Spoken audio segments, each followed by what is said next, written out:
It was a meeting of the minds today to tackle a problem that claimed the lives of more than 1,000 people last year. Today, advocates and physicians from right across North America gathered for a forum on how to tackle the opioid crisis. The forum was put on by the Canadian Centre on Substance Abuse and Addiction and the Consulate General of the United States. The audience heard from speakers from across Canada and the U.S.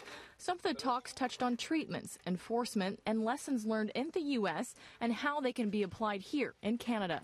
We see this as a valuable tool so that we can share best practices across the border. As we know, this crisis is affecting communities both in Canada and the United States, and we're trying to make connections so that we can learn from each other. I can tell you that both Canada and the United States are in a unique position.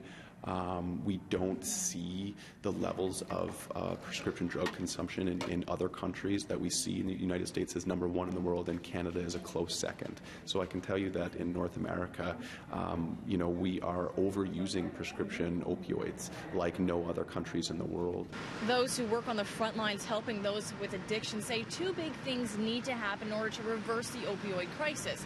Toronto Addictions Councillor Dennis Long says they first need to decriminalize illegal opioids, and then they need to pour in a lot of resources and money into public health programs. It doesn't mean legalizing it, and I need to make that very, very clear. So you're not going to set up a fentanyl shop at the corner of everybody's street.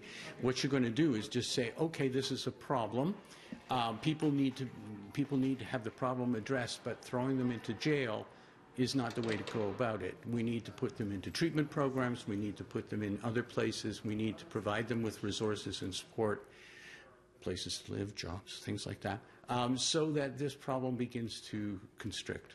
Just this spring, the province released new data showing the number of opioid-related deaths nearly doubled from 2016 to 2017.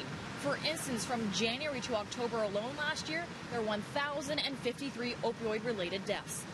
Ferguson, City News.